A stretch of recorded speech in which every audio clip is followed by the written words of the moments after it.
This is East Asia Tonight. Good Friday evening, I'm Ateli Edwards. Tonight's top stories.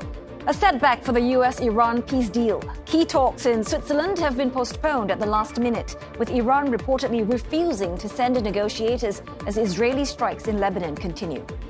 Now, uncertainty around the Middle East denting enthusiasm in the markets as investors turn cautious about the hurdles to peace that still remain. And meanwhile, South Korea's leader says that President Donald Trump is open to a phased approach to North Korea, freezing its nuclear program now and leaving the issue of full denuclearization for later. And in Tokyo, thousands are taking to the streets in growing protests against military expansion. Our correspondent is tracking who is driving the movement and what it is they want to achieve.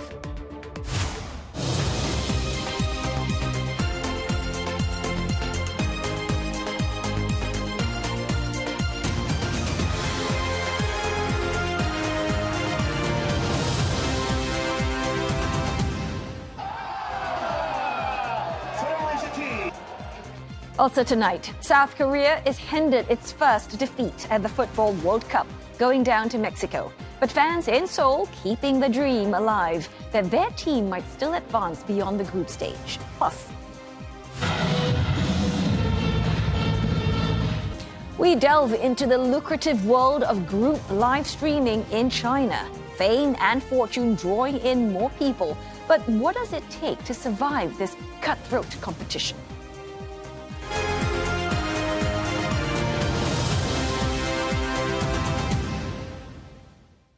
The newly signed peace deal between the US and Iran appears to be under threat as Israeli strikes on Lebanon continue. Now, talks scheduled to begin in Switzerland today have been called off. Israel confirms its forces struck targets throughout southern Lebanon. More than a dozen people reportedly killed overnight. Neither Israel nor its primary target in Lebanon, Hezbollah, are parties to the US-Iran deal. But Tehran has included Israel's withdrawal from Lebanon in the agreement. And reports say Iran delayed sending a delegation to Switzerland due to Israel's continued assault. Now, Israel's prime minister is refusing to budge. Even after direct criticism from longtime ally President Donald Trump, Benjamin Netanyahu said that they will remain in a buffer zone as long as Israel's security requires it. Now, 4 Israeli soldiers were killed from what the Israeli Defense Forces said were repeated truce violations by Hezbollah. France now calling on Israel to respect the peace deal and for the US to exert all necessary pressure. Well, the stalled Swiss talks have had little effect on the resumption of traffic in the Strait of Hormuz. A Japanese-owned vessel confirms it was able to pass through safely. The Foreign Ministry says all Japan-linked vessels with Japanese crew members have now evacuated the Gulf. The US said more than 12.5 million barrels of oil were shipped through the waterway after the peace deal was signed. Well, data from a marine tracker shows 25 commercial vessels passing through the strait yesterday, the highest since mid-April. Now, we've got Ross Cullen monitoring developments for CNA, and he joins us live from Lucerne, Switzerland. Now, Ross, talks in Switzerland may be on hold for now, but are there efforts behind the scenes to keep the process moving? Yeah, they are on hold for now, Telly, that's right. But the Swiss government is proceeding with their plans and their preparations, hoping that there will be talks potentially next week, but in the same location in the luxury resort of Birkenstock. So the Swiss side are continuing their preparations, but the US and Iran are not meeting today here in Switzerland, as was originally to be the plan. The United States and Iran both showed a willingness to attend the talks, both show a willingness to have these negotiations, but they couldn't agree on the specifics this time around. And so we had the Vice President, J.D. Vance, pulling out at the last minute. Now, Ross, we've got France calling for Israel to honor the peace deal and also for the U.S. to enforce it. But how feasible is that?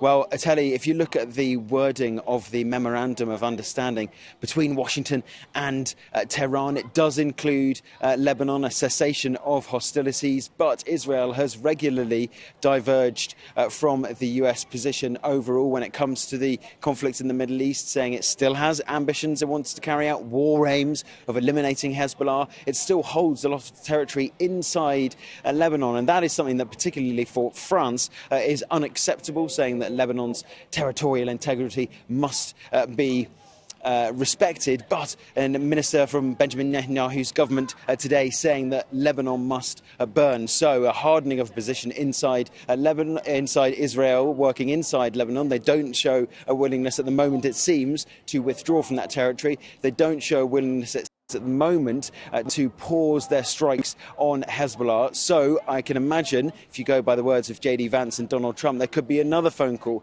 to the Israeli government from the White House, urging them to step down, urging them to step back from their campaign against Hezbollah to try to ensure this memorandum of understanding can hold. Ateli?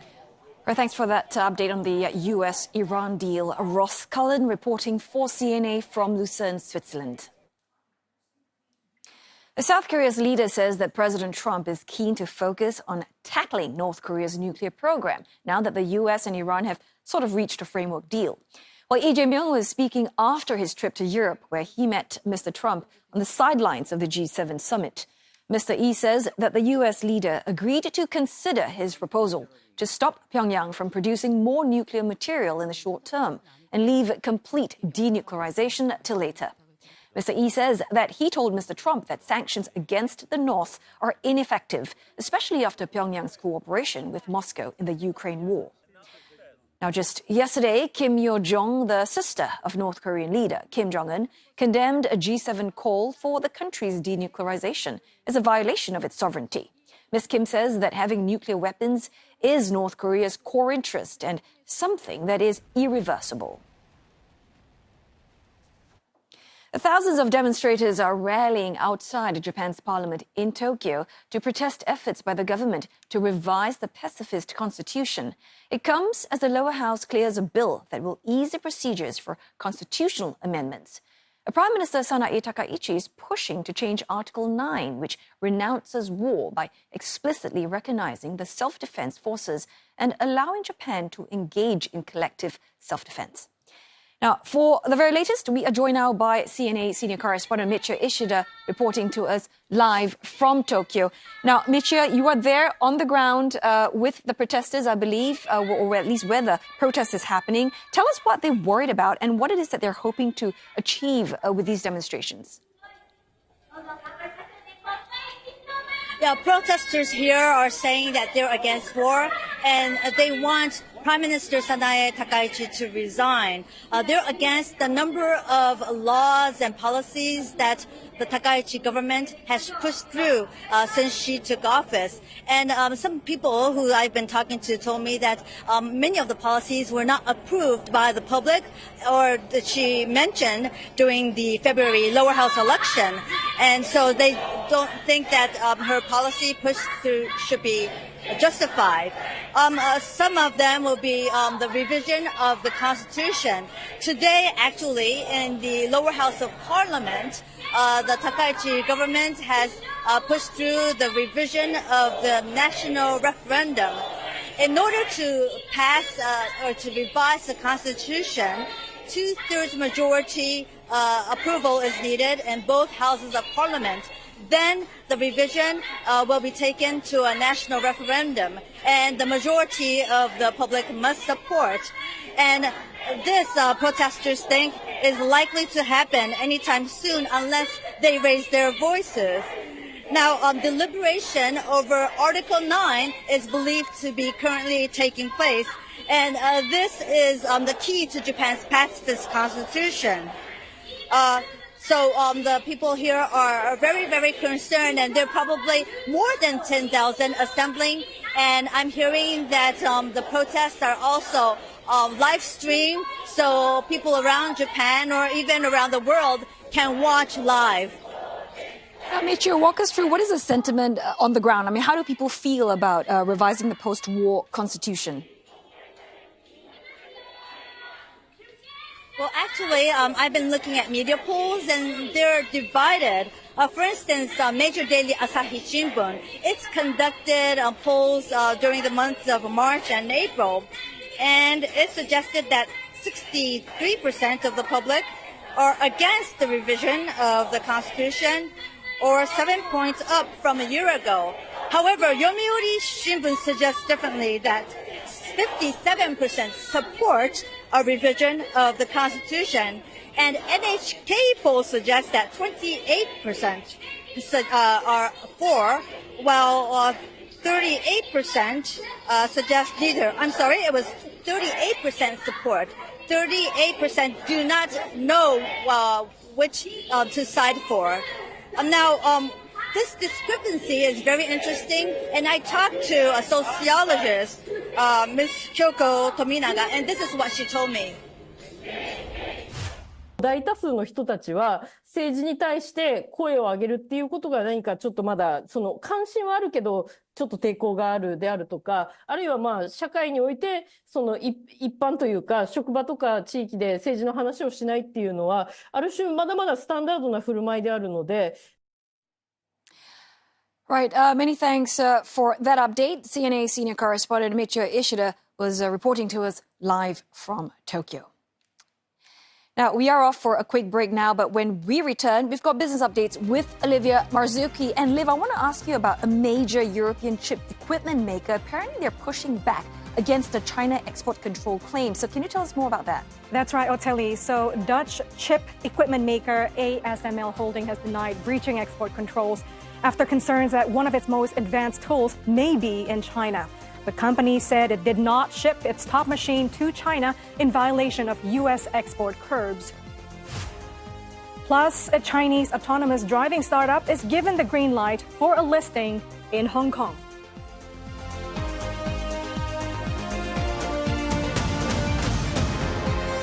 Me Watch.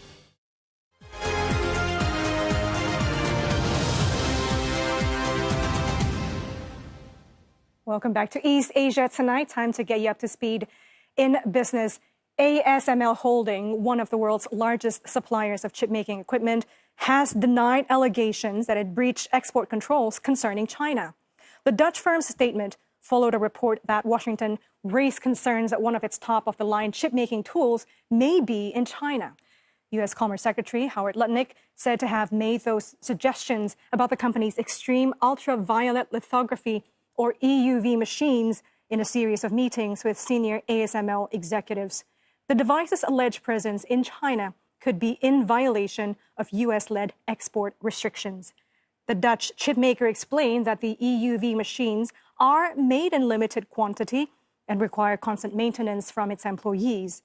ASML's most advanced EUV systems are also the size of a school bus and weigh about 180,000 kilograms. The firm is among Europe's most valuable companies. It has previously fielded multiple Washington concerns about national security. But the alleged situations could strain already rocky relations between the U.S. and the EU. China's lack of access to EUV tools is one of the toughest constraints that Huawei faces in developing AI chips. Although the homegrown rival to NVIDIA recently presented innovations without mentioning ASML devices in a rare English language public appearance. On to markets now. Asian equities markets were on a roller coaster ride on the final trading day of the week, and that comes as optimism fades over the US-Iran deal as talks in Switzerland fell through. South Korea's Kospi, though, ended in the red after briefly touching a record intraday high. It ended the day just 0.13% to the downside. Index heavyweights Samsung Electronics and SK Hynix pulling in opposite directions. And Japan's Nikkei 225 trimmed early gains after scaling another all-time high. The yen closed to a 40-year low after a hawkish tilt from the Fed decision this week. And followers of the Bank of Japan might be relieved to hear that BOJ Governor Kazuo Ueda has been discharged from hospital and will return to work on Tuesday. He missed this week's policy meeting when the central bank raised interest rates to a 31-year high. Chinese self-driving company Momenta is shifting gears to try for a Hong Kong IPO following a setback in its previous U.S. listing plans. China's securities regulator has approved its filing to issue close to 44 million shares and reportedly aiming to raise $1 billion. The approval clears a key hurdle, regulatory hurdle, under China's overseas listing rules, and it also marks a shift in strategy after a Wall Street listing plan failed to materialize in 2024. Founded in 2016, Momenta develops advanced driverless technology, working with car makers including BYD and SAIC Motor. The company is also expanding into robo-taxi services as demand grows for intelligent driving technology. The planned debut comes amid heightened U.S.-China tech rivalry, with Hong Kong emerging as a preferred listing venue for many Chinese tech firms. And Momenta's planned Hong Kong debut comes as Beijing tries to give its equity markets a broader tech push. China is easing listing rules to help advanced technology firms raise capital, while encouraging more Hong Kong-listed firms to seek mainland listings. But Chinese equities remain under pressure. A key benchmark for large and mid-cap Chinese equities, the MSCI China Index, is close to bear market territory after falling about 20% from its October high. Beijing is also stepping up its efforts to internationalize the yuan, with measures to expand offshore yuan business and improve liquidity access for overseas institutions. For investors, the question is whether these reforms can revive appetite for Chinese equities or whether weak growth and policy uncertainty will continue to dominate. For a conversation on this, we are joined today by Mark Matthews. He's Managing Director, Head of Research Asia at Julius Baer. Thank you so much for coming over here to the studio on a Friday night. My pleasure, Olivia. So, Mark, let's speak about China market reforms. We have heard just now Beijing has identified advanced technology as its core strategy for strategic growth area. Now, how significant are these reforms when it comes to the broader Chinese equities? It's significant because all over the world, banks don't like lending to startups, and they don't like lending to unprofitable companies.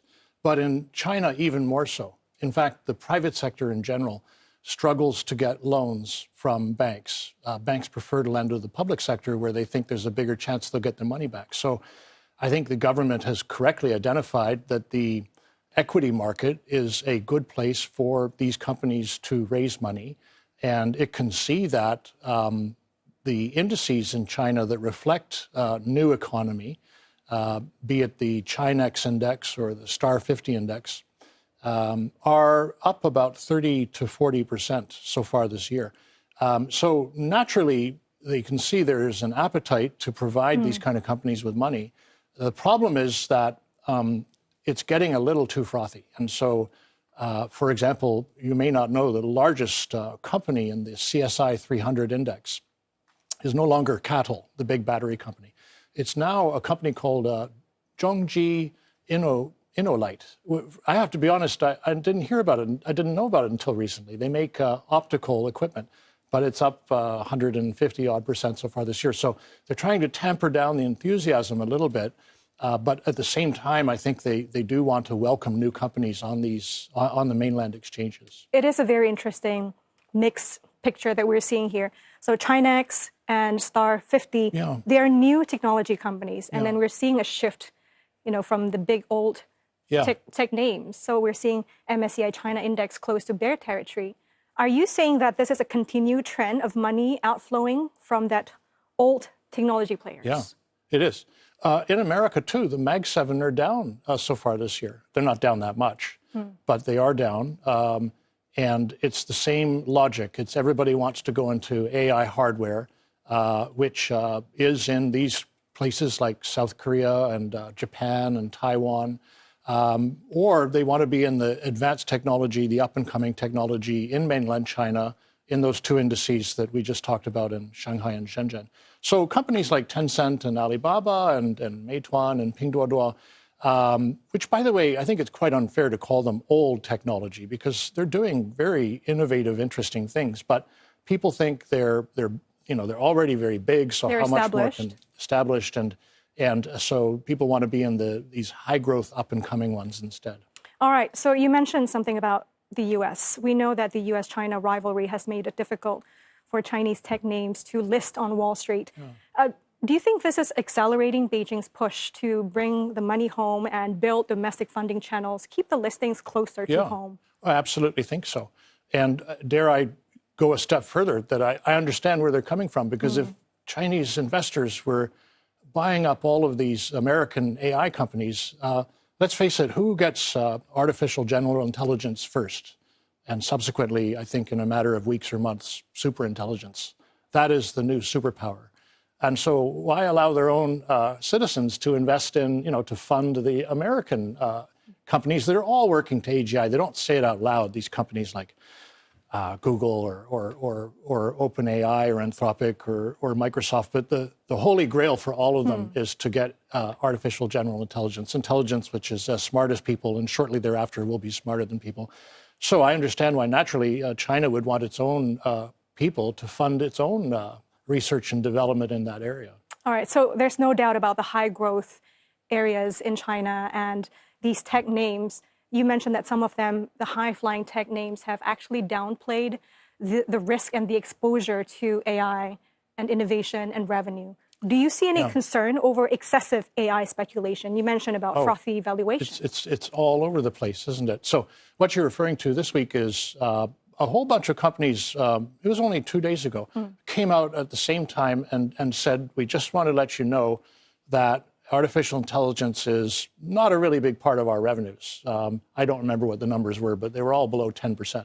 I thought that was too much of a coincidence. I think the government probably instructed them to say that, to tell investors, don't blindly buy up these stocks where actually they're not AI plays, many of them. And I remember in the dot-com bubble, there were all sorts of companies that stuck a .com on the end of their names, or some kind of cyber on the end of their names, and they weren't. I mean, they were selling running shoes and stuff like that here in Singapore. Yeah, I won't say which one, but there was one that listed in 1999 that basically it's still around. They sell sports apparel, but they branded themselves as a .com company. As a tech company, a pseudo-tech. Yeah. Looking ahead to the second half of the year, what made you more constructive on China markets, if any? Principally the fact that the earnings in the big technology companies, the earnings are starting to rise again. So those had been falling. But I can't tell you when people are going to come back to those kind of companies like Baba. I'll just say they're very inexpensive. I mean, I just mentioned Baba. It's on 13 times price-earnings ratio. I mean, that's genuinely inexpensive relative to pretty much everything. It's half the price of the Mag 7 and much cheaper than these names in mainland China. So I think, unfortunately, or fortunately, I don't know which, we'll have to wait for this huge enthusiasm toward AI hardware to kind of, fade a little bit. And I just don't know when that's going to be. The charts are very strong in Samsung Electronics and Hynix and TSMC, et cetera. So I can't say when this is going to end, but I know it will because it always does sometime. All right. We might have to check in again with you towards the end of the year. But thank you for today, for your insight. Thank you, Appreciate Olivia. you coming on board. So that was Mark Matthews, Managing Director, Head of Research Asia at Julius Baer. And coming up next on East Asia Tonight, more news for you. A defeat at World Cup, but South Korea still united. How fans are keeping the country's hopes alive.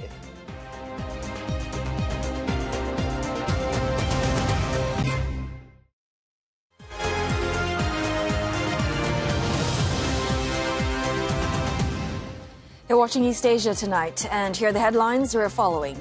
The newly signed US-Iran peace deal under threat. Planned talks in Switzerland have been postponed as Israel continues to attack Hezbollah in Lebanon.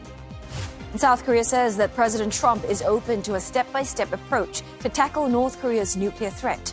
President Lee suggesting the short-term goal is to stop Pyongyang from producing more weapons and leave complete denuclearization till later.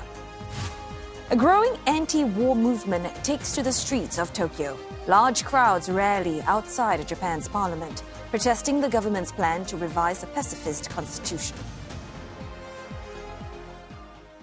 At least 8 students and 2 teachers were injured after a fire broke out at an elementary school in downtown Tokyo. Officials say the fire started near a music room on the top floor at about 11 a.m. local time. Firefighters took about 3 hours to put out the flames. Around 300 students and teachers were evacuated. Authorities say most of the injured suffered from inhaling smoke, and the cause of the fire is still under investigation.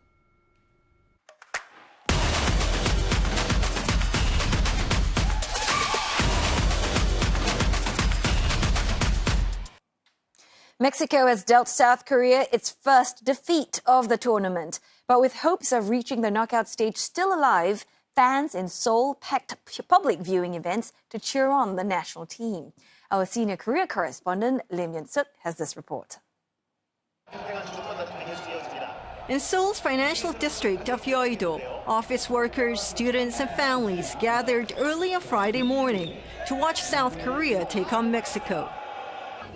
Food trucks handed out free drinks and snacks, helping create a festival atmosphere as supporters gathered around large screens. A dog dressed in a Korea jersey drew smiles from fans. 저희는 좀 참을 수 있는데 이 친구는 이제 패딩을 천연 패딩을 입고 있다 보니까 그래서 좀 많이 더워해가지고 좀 왔다 갔다 했어요. Nearby, a mother cradled her baby, both dressed in red in support of the national team, as they watched the match unfold. As the match progressed, every Korean attack brought fans to their feet. One close chance sparked a roar from the crowd, followed by disappointment as the ball stayed out of the net. But South Korean fans weren't the only ones there. Several Mexican exchange students said they wanted to experience the atmosphere surrounding one of the tournament's most anticipated group stage matches. We're here studying at Chungang, and it's really fun. You guys are really cool. We love Korea. The event also attracted football fans from other countries. We are watching the Mexico and Korea match because we like football, we like World Cup. So we are here with our Mexican friends, so they are angry at us, but we're cheering for Korea because we live here for half a year, so we must cheer for Korea.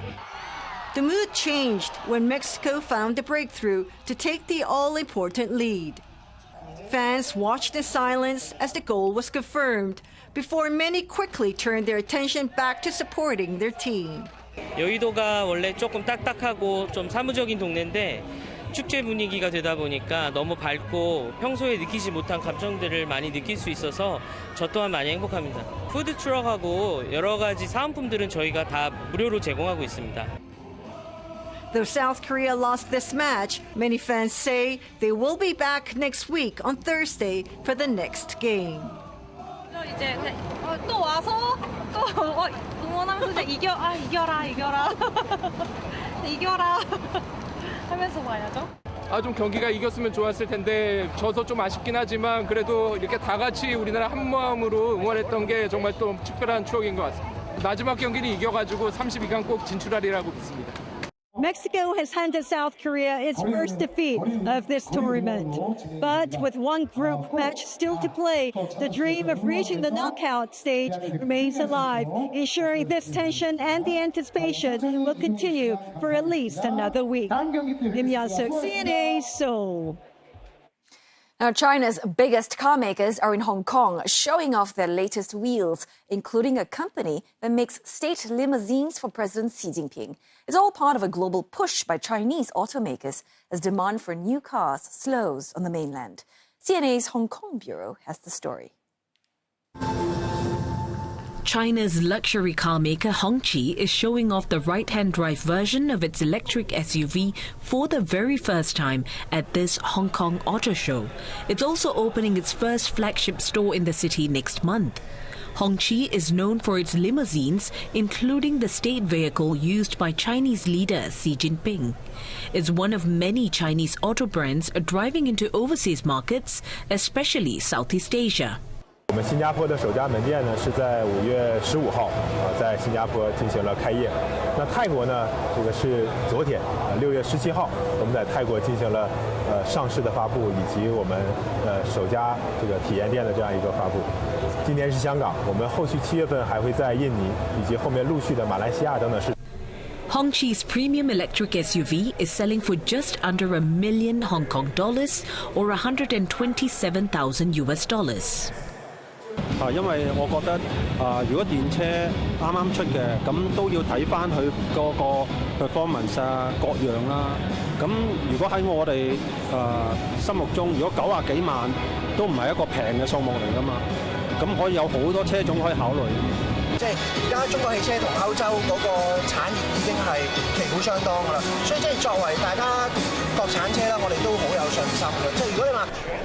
Another Chinese automaker, Dongfeng Motor, says it will release 55 models in overseas markets in the next 5 years. Chinese brands are making a critical global push as domestic car sales slow down.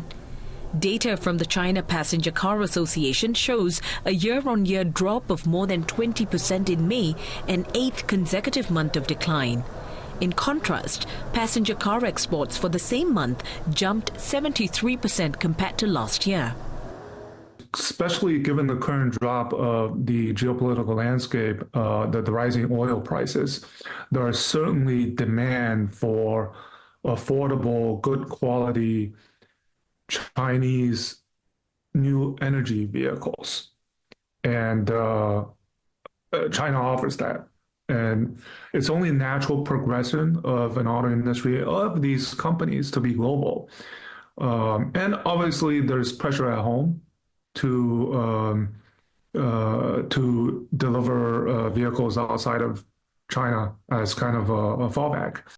EVs accounted for more than 80% of all registered new cars in Hong Kong in the first quarter of 2026. And Chinese brands like BYD and Zeekr are gaining traction here. According to Hong Kong government data, some of the models outselling Japanese competitors, including Toyota. A time now for another break, but coming up next on East Asia tonight. What does it take to stand out in China's booming group live streaming market as more and more performers vie for your attention?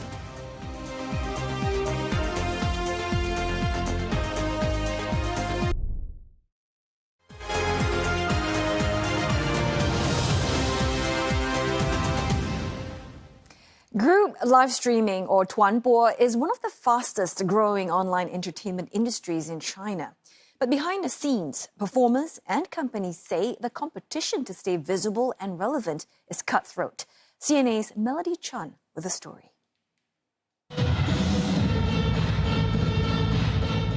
K-pop style makeup, $1 million smiles, polished choreography. Welcome to the world of China's tuanbo, or group live streaming. Unlike solo live streams, tuanbo involves groups of performers who dance, sing, and interact with fans in an idol-style format, with rankings, team battles, and virtual gifting. 一天的行程是早上9点钟起床，10点钟到公司化妆，然后去练舞、拍视频，然后就准备晚上的团播了。一直到晚上的10点钟差不多嘛，就一直都在公司。当团播主播就需要你情商高、长得帅、会说话。This is Anlan's boss Hou Shuojun. His company pivoted from traditional video production to group live streaming 6 years ago. The firm now has multiple live streaming studios across Shenzhen, working around the clock. 我觉得它团播的爆火其实和 idol 经济有关联，物质上的追求其实现在大家都还不错了，现在其实更多的人都在追求一些精神上的层次，比如旅游啊、健身啊，然后学习一些才艺啊，那包括追星啊，它也是其中的一部分。这个行业的需求也是会越来越高的。Group live streaming has exploded in China in recent years. The market was worth more than 15 billion yuan, or $2.2 billion in 2025. Industry estimates say it could reach nearly $6 billion this year. But the boom comes with intense competition. More than 8,000 group live streams now take place across China every day. 现在的门槛其实越来越高了。打比方的话，一个团7到9个人，然后每个月的成本大概是15到20万。我们每个团要配备的工作人员都7个人了，再加上现在就是内容其实越来越卷了。就是精致度也越来越高了，像男生的服装现在基本上去到2500左右一套，还不包含手工费，整个成本已经就是不敢去想了。我们公司艺人有100多个嘛，所以就是差不多他们每天的衣服，每个周期的主题都是需要新的衣服去穿。这个是我们最新做出来的，就是这种水钻的系列，比较偏高级一点，比较像打歌服舞台一点，质感一些的。在舞台上的衣服都是要稍微再夸张一点点，不能那么日常。所以像这一系列全部都是就是手工去做的。Behind the glitz and glamour, the reality is far less dazzling. The industry's main revenue comes from virtual gifts and tips sent by viewers. Hosts receive a share of those earnings after platforms and agencies take their cut. Online posts suggest many earn far less than expected. Some performers even get scammed. They work long hours and digital leaderboards track their performance in real time. For many, visibility can determine everything from earnings to career prospects. For companies and hosts alike, China's tuanbo boom has become a high-stake race for attention. Audiences move on at the swipe of a screen, so staying relevant is the hardest part of the job. But new performers continue to join the sector, drawn by the promise of fame and fortune. Well, for more insights into China's live streaming boom, I spoke with our CNA digital correspondent, Melody Chan. Melody, what an interesting story you've covered there. I mean, I'm curious to know what is drawing so many young people into tuanbo, and I don't imagine everyone who enters actually managed to succeed, right? Well, I think there are two main reasons why young people are trying to get into group live streaming or tuanbo. The first is China's changing entertainment landscape. Now, a few years ago, idol survival shows were extremely popular here. But after authorities tightened rules around what they call unhealthy fan culture in 2021, many of these shows disappeared. The demand, however, did not. So young audiences still wanted that connection with performers, and in many ways, tuanbo stepped into that space through live streaming. And also, the second reason is economic opportunity. This is happening as more young Chinese are exploring flexible forms of work and alternatives compared with traditional routes into entertainment. Tuanbo feels like a much easier, a lower barrier. And stories of successful performers earning tens of thousands of yuan a month through virtual gifts have also attracted many young people into the industry. And to put that into perspective, that can be several times higher than what many fresh graduates or young workers earn in first-tier cities like Shenzhen. So for young people, it looks like a chance to make money and be seen. But getting in is very different from succeeding. The industry is becoming much more competitive, and more established companies now have proper competition and also audition, assessment, and training. During our visits to one of these tuanbo studios, we spoke to some of the hosts about the reality behind the popularity and why success is not guaranteed. Have a listen. 做直播肯定都是不稳定的，我觉得是这样子。预期的落差很大，在直播的时候，如果就是流量做不起来啊，心就会很累。就是也不是说所有人都会有流量，就你会觉得你就是在一个空间里面自己在做一些无意义的事情。但如果你能就是做这个事情成功了，被大家看到了，我觉得就是会更加有动力嘛。And I think that shows the reality behind the glamour. Hard work matters, but there is also something performers cannot control, whether audiences choose them. As one performer summed it up, is 3 parts effort and 7 parts luck. And Mel, the thing is that there are so many group live streams, competing for attention. I mean, what do you think is going to happen next to this particular industry? Right, and I think tuanbo is now moving into its next stage. In the beginning, it was mainly about whether performers could sing, dance, or interact well with viewers. But with thousands of group live streams happening every day, that is no longer enough. Audiences can move on with just one swipe, so companies need to do much more to stand out. And we really saw that during our visit. The scale actually surprised us. It felt almost like a small TV station, quite similar to what we see in MediaCorp.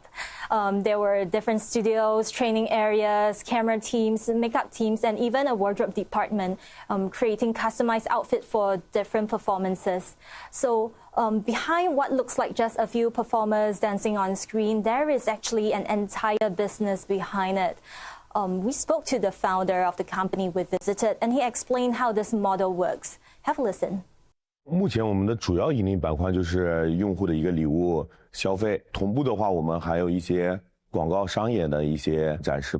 比例的话，我们家的艺人还是占大头的，5到7、8成都有。我是赚，相当于是量嘛，我孵化更多的艺人，每个艺人身上我赚一点，我人多了之后我赚的就很多。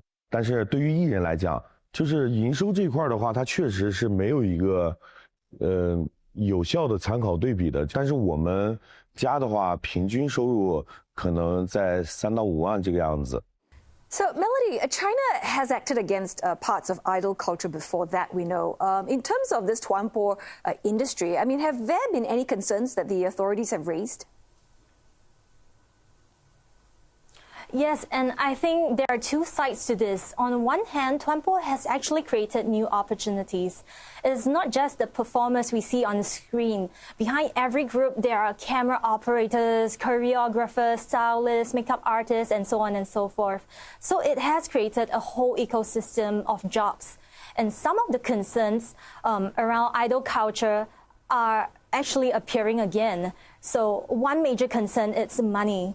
Tuanbo relies heavily on virtual gifts, where viewers spend real money to buy digital items and send them to performers during live streams. This can range from just a few yuan to much larger gifts worth hundreds or even thousands of yuan. And while many fans do this willingly, there are concerns about excessive spending. So we spoke to one fan in Guangdong who said he spent more than 800,000 yuan in just 3 months supporting a tuanbo performer. He said that constant interaction can sometimes blur emotional boundaries. So regulators are looking at where to draw the line between normal fan support and unhealthy spending. And there are also concerns about young performers themselves with long hours and also unstable incomes. So we are seeing more rules covering both live stream content and how agencies operate. But the aim is not to stop tuanbo. It is about pushing this fast-growing industry to become more professional and sustainable. Well, I guess only time will tell how long this trend will last. But thanks so very much for your insights, CNA Digi correspondent Melody Chan in Shenzhen.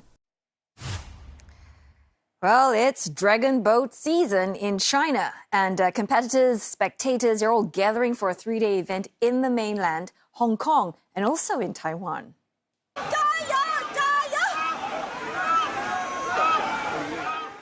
In Zhejiang province, teams put a unique spin on the festivities with a tug of war on the water, paddling in opposite directions in a test of strength and teamwork. Racing in the waters and eating sticky rice dumplings are at the heart of celebrations, commemorating Qu Yuan, a Chinese poet who drowned himself after his state fell. Well, legend says that residents raced out in boats to search for him and threw dumplings into the water so that fish would eat the rice instead of his body. Now, crowds also packed waterfronts across Hong Kong to cheer on competing dragon boat teams, with some racers turning heads by dressing as sea creatures. 第一，因為南區婦女會啦，睇翻南區啦，南區亦都係一個漁港啦，咁所以我哋又諗咗海鮮，再加上最主要梗係有呢個我哋嘅哪吒啦，咁我哋梗係揾我哋南區婦女會嘅主席扮演呢一個角色，咁啊希望睇嗰個趣味性啊、特別性啊，就再豐富啲咁樣咯。Across the Taiwan Strait, dragon boat teams also took to the waters.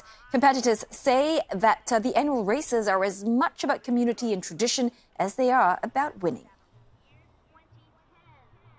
每一年的主要的宗旨对我们而言就是，用龙舟队、用划龙舟这件事情来迎接夏天，是我们唯一的宗旨，所以这件事是很开心的。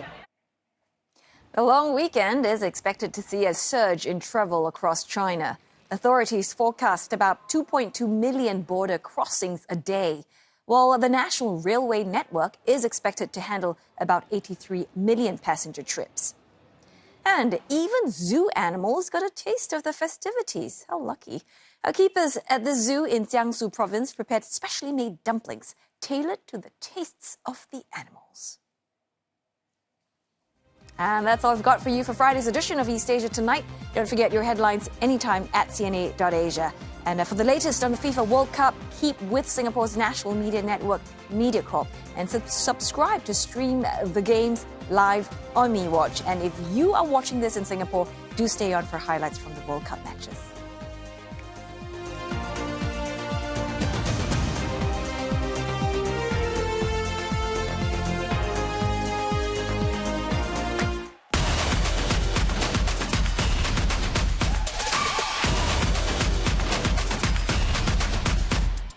Well, co-host Mexico have become the first team to reach the knockout phase following a narrow victory over South Korea in Guadalajara. The only goal of the match coming off a mistake by South Korean goalkeeper Kim Seong-gu, who spilled a high ball that Luis Romo tucked into the back of the net in the 50th minute. With 6 points, the Mexicans go clear at the top of Group A with a game to spare. And that's because the other two teams in the group, South Africa and the Czech Republic, could only draw in Atlanta. The Czechs took the lead after 6 minutes, but the South Africans leveled in the 83rd minute. Teboho Mokoena from the sport as the match ended 1-1. Co-host Canada also went top of Group B after thrashing Qatar for their first ever World Cup win. Kyle Larin kicked off the rout, knocking in a 16th minute spilled shot before Jonathan David scored a 29-minute volley for his first World Cup goal. Qatar went down to 10 men in the 33rd minute before David got his brace to send Canada 3-0 up at the break. And Qatar were reduced to 9 men early in the second half after Asim Madibo tackle sent Canada's Ismail Kone off on a stretcher. Kone's replacement, Nathan Saliba, made it 4-0 in the 64th before Qatari defender Mohammad Manai's botched clearance went into his own goal in the 75th. David got his hat-trick in injury time to seal the 6-0 rout. And in the other group match, inspired substitution saw Switzerland beat Bosnia and Herzegovina in Los Angeles. Johan Mazambi came off the bench to put the Swiss ahead in the 74th minute before the Bosnians went down to 10 men in the 80th. Another sub, Ruben Vargas, then made it 2-0 in the 84th before the Swiss subs combined in Manzabi to make it 3-0. Bosnian sub Amin Mamic pulled one back in injury time, but Swiss captain scored from the spot to steal the 4-1 win.